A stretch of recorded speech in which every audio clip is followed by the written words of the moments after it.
Unmute, please, Jeanette. Yep, I do.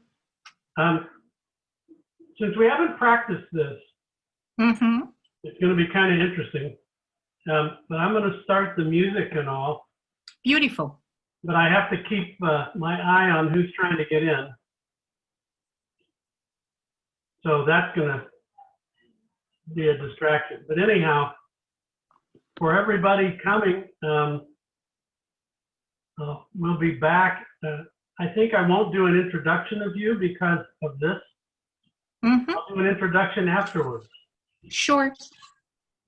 Well, I'm always short. I always wanted to be tall, but it didn't work out.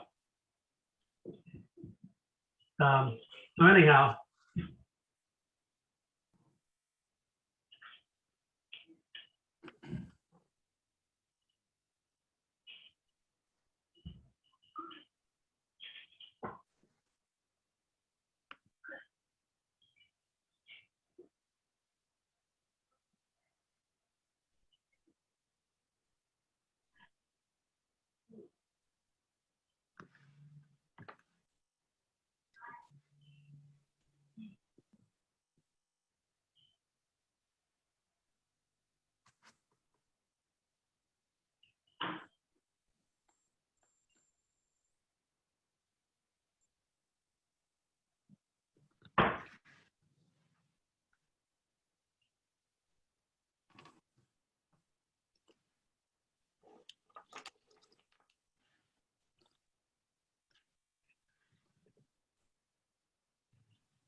Do you hear a sound, Tom? no, I'm not hearing it right at the moment. Okay. So I'm going to switch to. Yeah, we might skip. It's a pity because the music is absolutely gorgeous and it reflects really the water, but we might skip that part. Yeah. When you click on share screen, there's a button at the bottom that says share computer audio. That might help. I'll leave it up to Tom, Ron, because that was the whole reason I'm technical.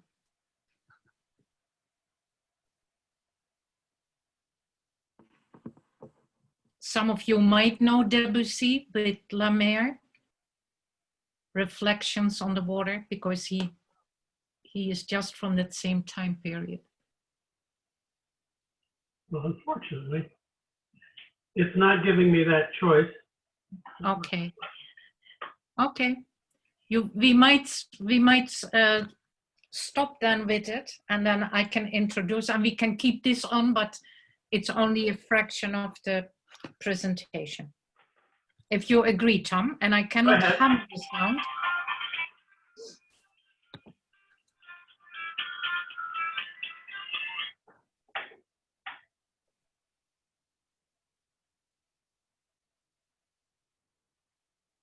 You can go ahead if you wish, Jeanette. Yes, shall I? Okay. Hi, everybody. You might not know me, but I have known several of your faces the last 2 weeks. I'm Jeannet de Jong, living in East Aurora, and have been doing art almost all my life. I would love to give you a little bit an idea how we came to brighten up that room in the new Gabriel, it's called Graybiel House, huh?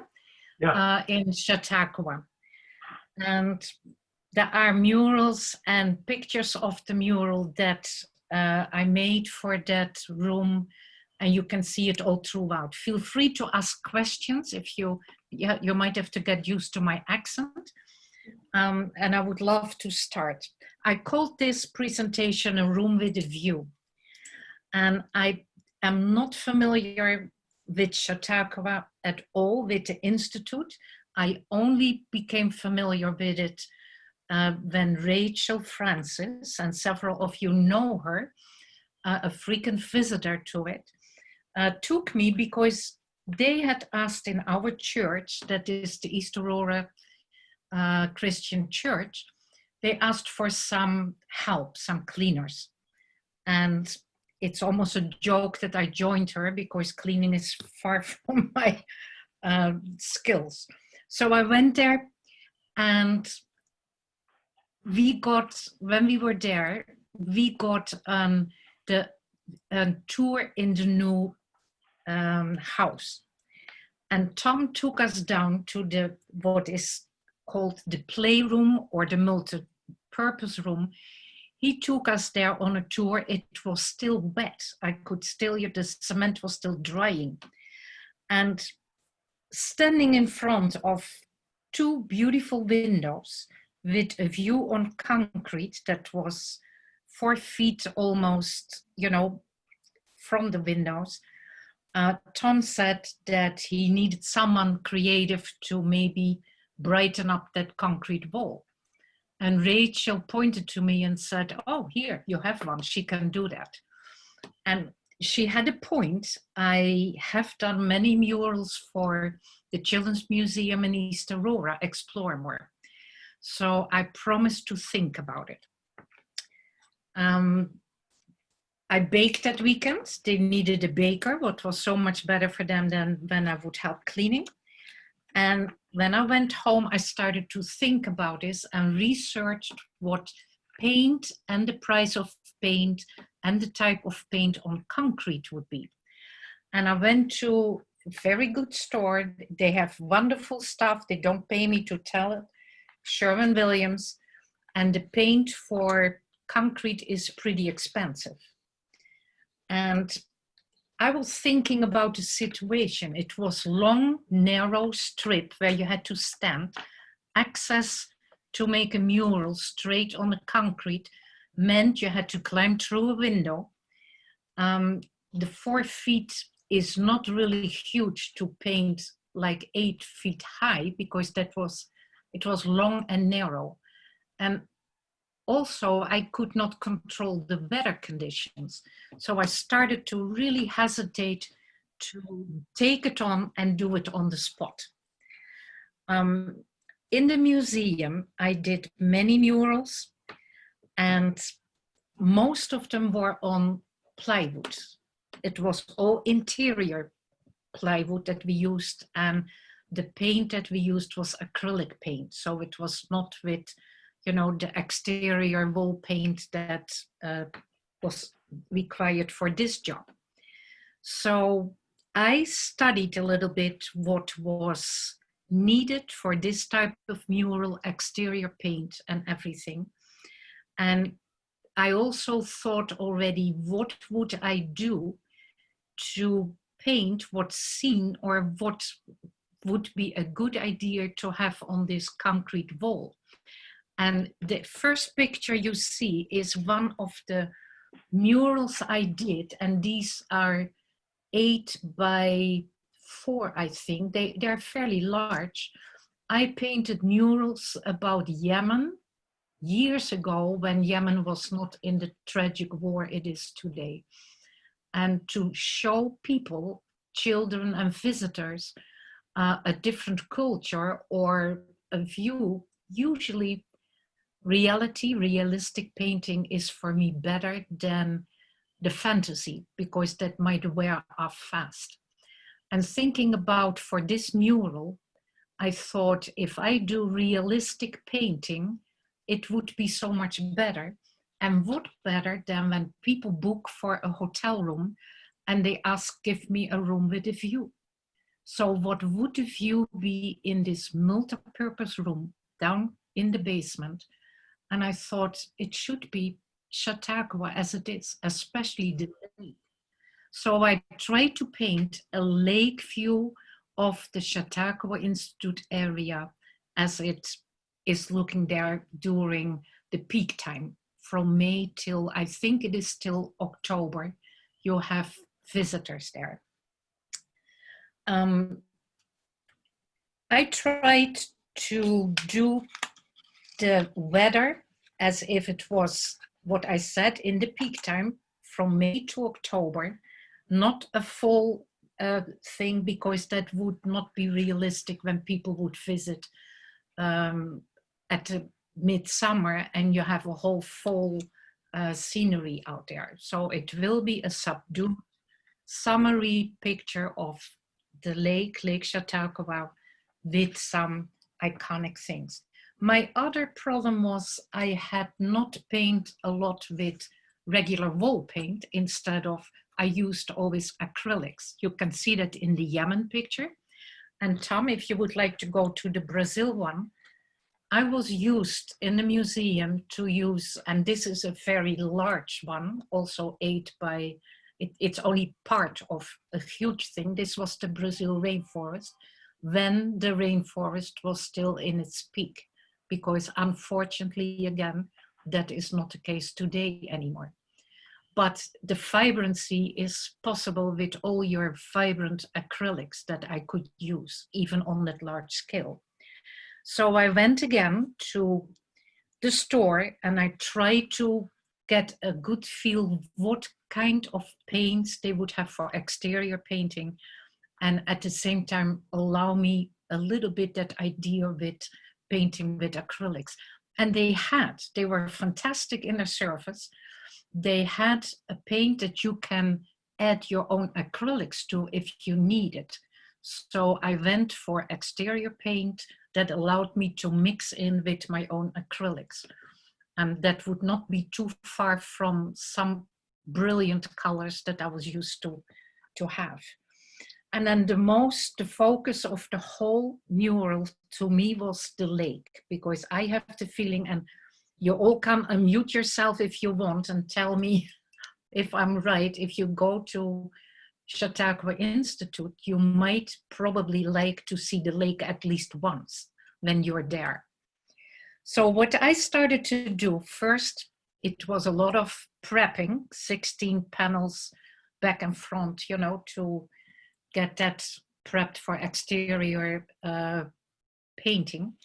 And then I wanted to paint the lake as if it was really working. And Debussy is doing it so absolute beautiful, as if the water moves. And I tried to do the same thing. I did not want to go the way the Monet and the Impressionists are doing, because when they use pointillism, they let your eye mix with all the little points. That is what the name is coming from. And for the scale that I was up for, those 8 panels, I thought that would not be feasible. But I tried to do something that would work. You can see in the picture, in the water, I started to use neutral color. And in that color, I painted the highlights with a tint much lighter. And I did the same with a darker tint. So it was almost blending in dark and light all the time, just in a different way. You can see the front is light with the darker stripes of the waves, and the back is the opposite, the darker part with the light coming like the waves, like the sun is shining on it. And if you see that on the larger scale, it really feels like there is a movement in the water. And I tried to do that as much as I could for at least the 4 panels with water, and then the 6 panels, and then the side panels, I tried to continue that so that the water had a vibrancy. Let me go to my next page. Then I might ask you, and this is the next picture, when you would be in for the same job as I would, not knowing Chautauqua that well, this place, what are the iconic visuals that you would like to have in there? And you might correct me if you think I'm wrong, but I thought the bell tower is at least a must to have a recognizable part. The Purple Martin house, the Purple Martin birdhouses is one. Then the boats, because in a lake you always have boats, canoes, to add some color. And then I thought the flora, you know, it is in the summer a brilliancy of colors and flowers. And then at the end, the cultivated gardens and the Palestine area, what was for me totally new. So I hope you agree with me, and otherwise I feel Tom should unmute you and give you your say, what you feel I missed. But I start with the bell tower.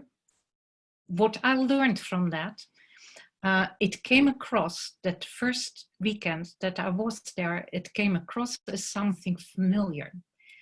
And you can show the next picture, Tom.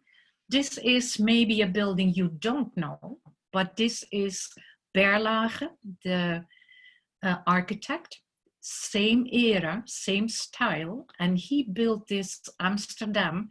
You would call it probably the stock market or the exchange market.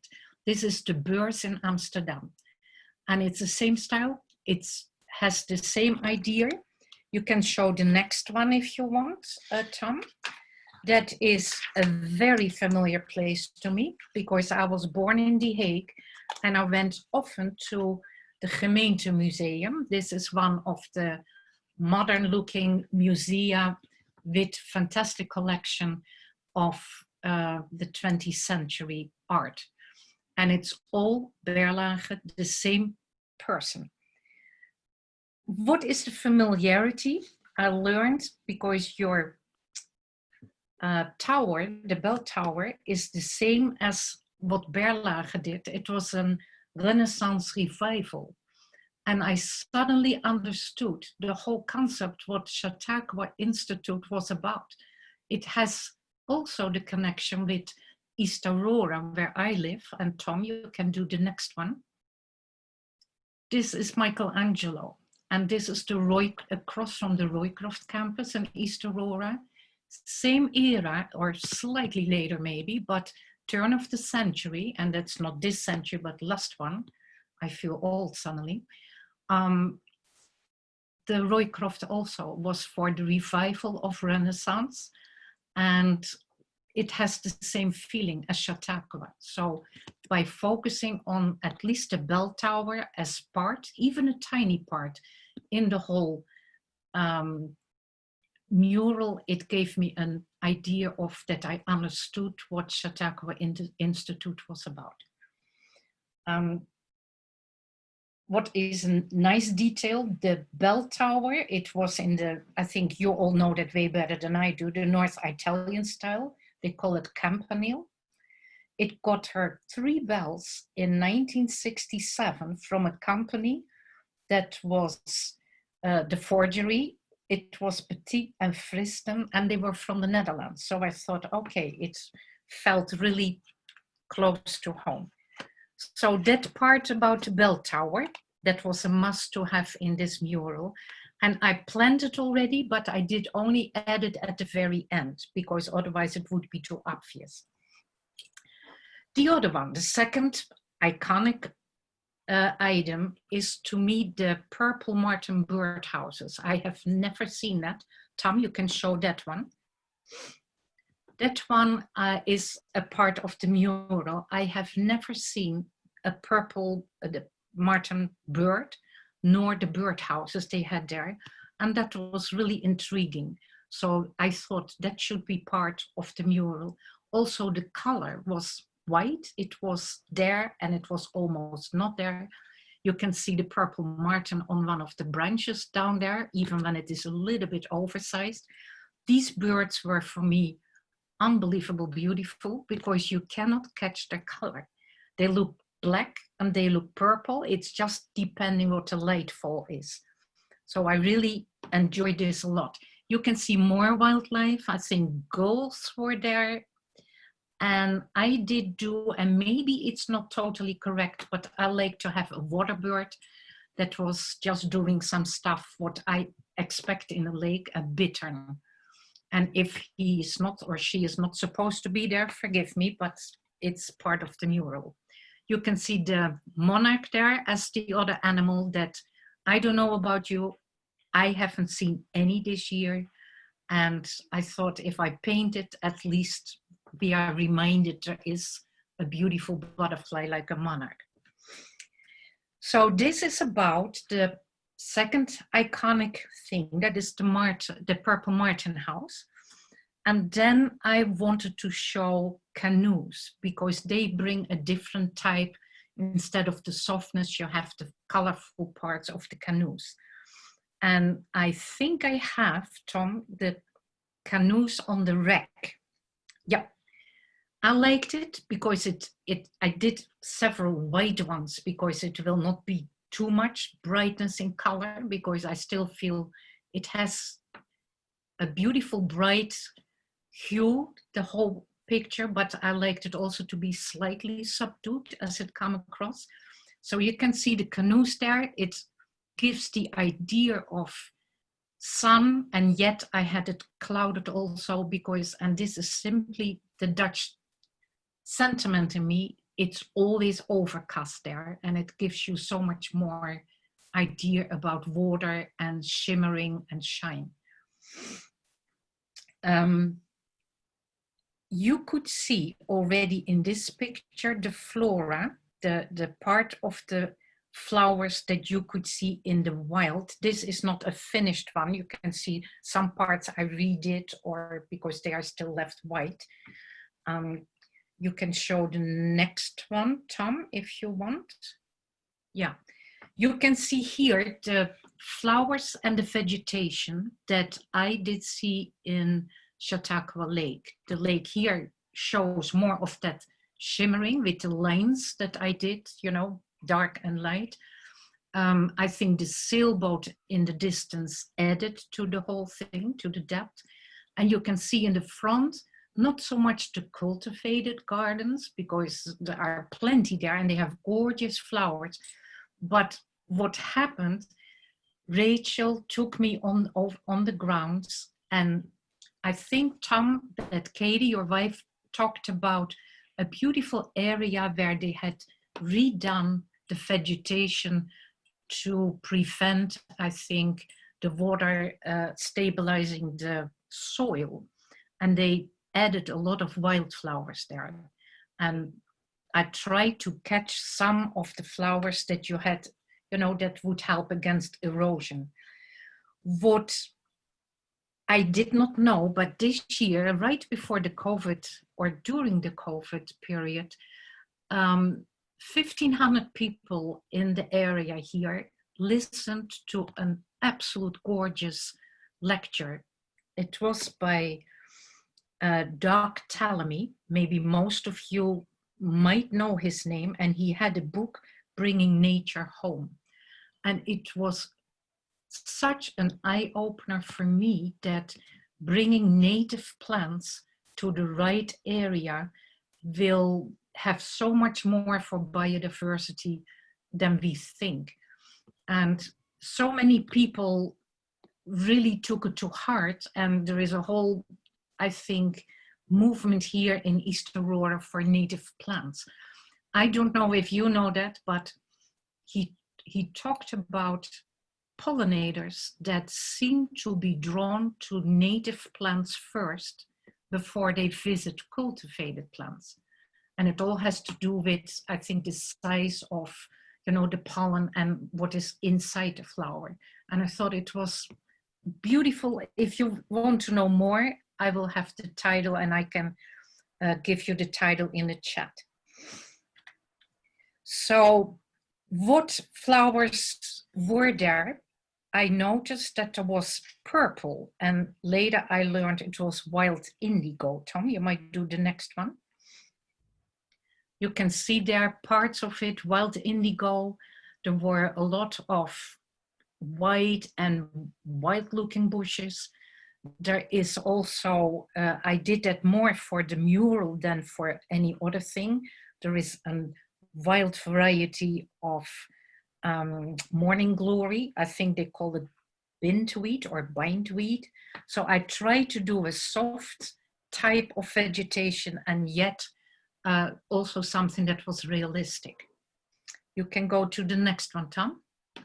Here you see part of the, a little bit closer, of the boat area, and you might wonder, hey, why so many pebbles? And part of the whole scene, what I did 8 panels long, I added a lot of pebbles on the bottom, and that is the connection with the place where this mural should come. The area, and I don't know if you have visited the new house and know that area, there are a lot of pebbles on the bottom where the murals should be sit on. And I thought, if I do a lot of pebbles, there is somehow a connection with where you stand and the connection with the mural, and over that bridges, you know, that 4 feet space. I did it oversized so you get a better idea about depth and about, you know, an intimate feel, and yet it stretches out further. If you're interested in all the greenery and all the flowers, especially the wildflowers, I have been collecting and using names. I think I have here a list of 12. And I started to drive in my car, made stops here in East Aurora. And, you know, I was at a certain point painting with all different flowers in jars, just to make the best out of what I was seeing. You can go to the next one, Tom. You see the pebbles here a little bit closer, and up front you see that I changed certain parts. I added the Queen Anne's lace to make it lighter, and I think that, yeah, it's probably most for all the pebbles that I use this. The neatly manicured gardens are really beautiful, and I did enjoy it, but for the reasons what I said, the native flowers for sustainability, I think that is the part I focused on, and maybe in the years ahead, when the climate is warming, maybe you can see that Chautauqua might maybe go more to the native flowers than all the cultivated ones. I do have, and that was on the side panels, I have 4 side panels that I try to connect with the front panels. And I try to have each on the side panel some of Chautauqua, the village. Here you see how the side panels should connect. I only took one because the pictures did not turn out really too great, but you see here me in my home on the table that I have my computer on, that's on the bottom. You see how I try to make a 45-degree line so that the horizon would be continuing as if the lake is just in front of your eyes, one horizontal distance. And you can see there that I tried to connect all these pebbles and the rock formation just in the front. And on the side, every side panel connects with something.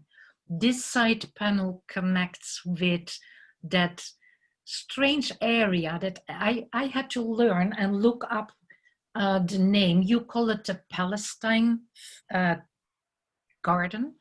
What for me in this era sounds really like unusual, because it was maybe in the time it was started, it was a different time. I learned it was like the biblical places over there. And you can see that the water is there. I only wanted to give an idea, a sense of it, but not a very detailed one, because it felt a little bit out of place in the landscape here. In reality, it's just part of the whole era, but that is the freedom I did take. But the original thought, and that is why I kept it in this mural, your whole Chautauqua Institute was, I think it started with Sunday school lessons and classes, Tom, is that correct? Yes. Yeah, so I thought see what almost an innocent small step with showing reality, that is, it connects with what my choice was in the beginning. A reality is always better to show if you want to talk about foreign cultures or countries. And I thought it's beautiful that I think a sophisticated, more than 100-year-old institute started with Sunday school lessons or classes with this. So I thought that's a reason to have it in there. You can go to the next one. This is, and I'll go pretty fast, it is almost time. This is the mural as you can see it today. At least when we had it, Katie picked it up, and Rachel and I went there, and Rachel started working with the pebbles to make it lined up. You see 4 panels, and I am not sure if we had this, I think we had the side panels also in, but you don't see them. But I did not want to have concrete showing on the sides, because that would be suddenly not a real view as if you see the lake. And if it is a little bit uneven, that is a little bit more pebbles maybe on one side than the other. You can see the scenery. So the bell tower is in the very left in the distance, just enough for people to see and connect with Chautauqua Lake. But even when it would not be there, I think and I hope that it brings, like the Purple Martin House, that it brings Chautauqua Lake to you. And what I would like, and that is my whole thing, painting is not so much depicting areas or whatever. Painting is always working with light. That is the whole premise almost that you do. You work for the light and where the light shines. And I hope that this gives kind of a light, a shimmer of light there. You see plenty of milkweed. That is one of the bushes that people really need to have for the monarchs. Without that, you will not see them at all. And I would love to, this afternoon again, and Amos knows it, I would love to dedicate this to Amos Acree, who has been the pastor of the East Aurora Christian Church for a long time. And the connection is, he had Sunday school, he had classes. And that is how I started. My first couple of years were only coming from those classes. Aramaic lessons, what opened really my life. And he has been a guiding voice in my spiritual request for space. And again, Amos, thank you so much. You see here the mural in the back, and I hope that the light really worked. I think it is just within half an hour, Tom. I did not do that bad, I think, in the time left. if there are questions, I am more than happy to answer if you have them. That beautiful lady in the front is our artist. I think that they are just incredible, Jeanette. Thank you, Betty. Remember me? I met you through Oh Evelyn. yeah, I know you. I Oh, know yeah. you. Yeah. Unbelievable. I didn't know you were so talented. Oh, they're fantastic. Well, I stayed from the street the whole summer last year, but but it was a delight to do it because I knew about the place passing by. I had never visited the place. And Rachel was really beautiful to me to shoot pictures because you need to, if you want to do a mural about a place that everybody knows, at least you need to put in time to depict what everybody knows. And I hope I did that. That is why You did. I hope You so. did. Yeah, thank you. did. Yep. I would echo that sentiment. It's just astoundingly beautiful. And so I had trouble getting on and didn't hear the first part. The woman you just mentioned, is she your daughter? No, Rachel is, Rachel, you might know her. She is next week on and she will talk also. And I think that she had so many quilts in the disciples' house. All of them. Do you remember her? Man, that is why I helped with cleaning, what was a joke more for me. But the second time I went with her when we could shoot more pictures was when she dropped off quilt. Well, Jim Powell always pulled one of her quilts up to sleep well. Yeah, I think most of you have seen her work. Yeah, and she will be on next week. So then Right. you know. Thank Rachel. you and Rachel both. Way to go. It is gorgeous. And I've been in the basement to see, and it just opens it up. Beautiful. That is was beautiful. the whole idea, to bring a light, to a room. Yes. Well, those rooms, the area in the basement with the windows the way they are, if all you saw was that concrete wall outside because it was so prominent a part of the room, Right. it would have just been not a pleasant thing at all. You have turned it into something that we'll all enjoy once we get it finished going down there. Yes, Sure. absolutely. Yeah, and I thought if I do abstract or like Picasso type, that will turn against you. At a certain point, you will not like it. So at least now you have an idea. You are at Chautauqua Lake, and most people that go there like the lake. So What is the plan for the basement?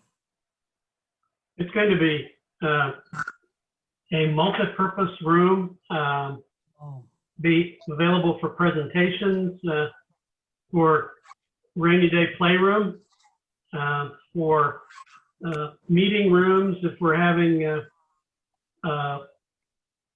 folks in for a retreat. So there are a lot of things we can use that space for Okay. as we're getting it rounded into shape. And I've got to say this mural is key to that.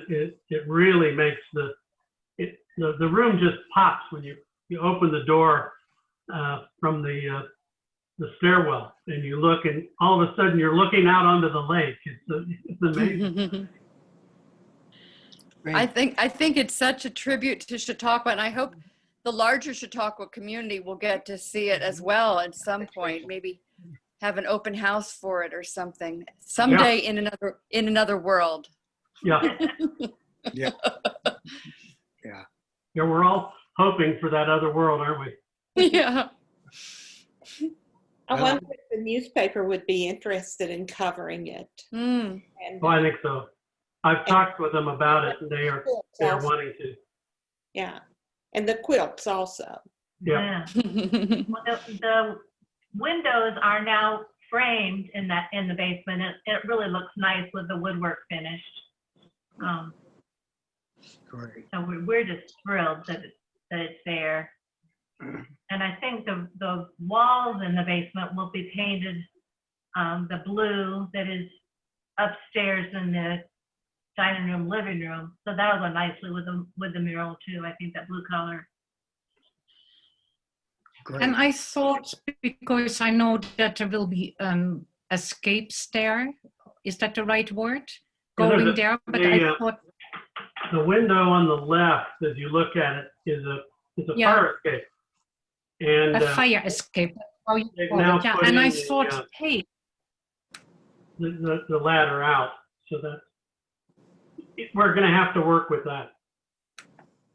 but you know, Tom, it makes it even more realistic, because in reality, if you have a house with a fire escape and you have a view on the lake, nothing will change. It makes it Right. maybe even more realistic. That Yeah. so I would not have any problem with that.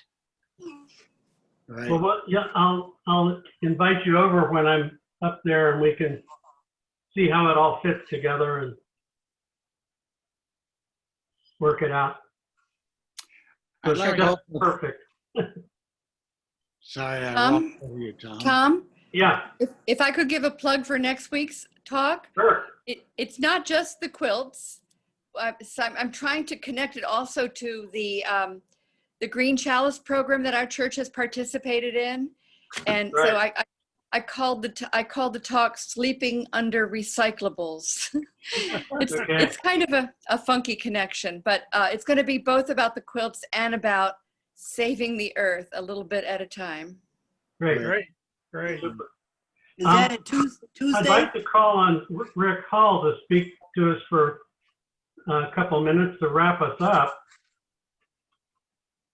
If I might interject just before you, Rick, I just find it utterly delightful that you've dedicated this to Amos, both for who he is and has been, but also for what he represents as a pastor who teaches. It just you, Amos, personify what the disciple houses in Chautauqua is. So I want to thank you for that dedication. That's wonderful, Jeanette. Well, without Amos, I would not have been in the church anymore. So it's I owe him a lot. Good. Thank you for those testimonies. Thank you, Jeanette, for giving of yourself in that way to the Chautauqua disciples and making that room look so good, which is simply a segue to the fact that that Chautauqua disciples for 100 years existed on the income that came from summer rentals, barely, but did so, and a little bit of donations. The building that the mural is in was built in large part, mostly over 50%, by donations, but we're carrying a mortgage on the balance for the next 20 years. And we thought we wouldn't have any trouble doing that with income and increased donations, but as you know, rental income for the summer has gone, well, a number of folks, including you, have contributed your room rent for that in order to continue to provide the kind of ministry that we've been providing, a ministry of hospitality at Chautauqua. We need donations. And so to those of you who contributed, thank you. And those of you who are going to contribute, thank you again. So we appreciate that and look forward to your support. You can make contributions by sending to our mailing address, or you can do it online. Just go to the Chautauqua Disciples website. Google Chautauqua Disciples, that'll get you there. Thank you. Thanks, Tom. If there aren't other questions, I hope you all got the cookies I sent. I did.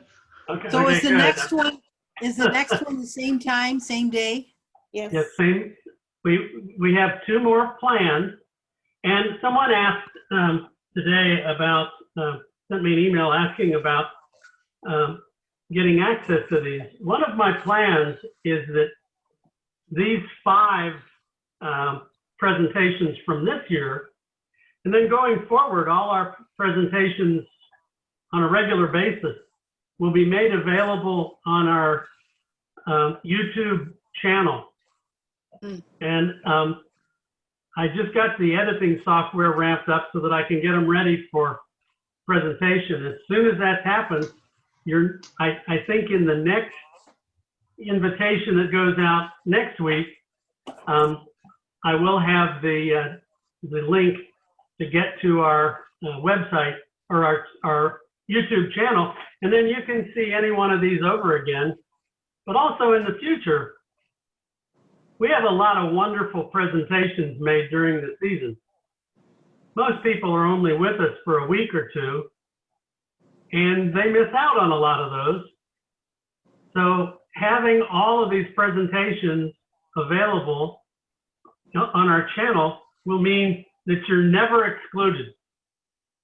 You're always a part of our experience at Chautauqua, and we can always welcome you home one more time, every time. So for that, I thank you. Do take care, and we'll see you all next week. Thank you Thank for you. putting the pictures up, Tom. Thank you. Bye. Thanks. Bye-bye.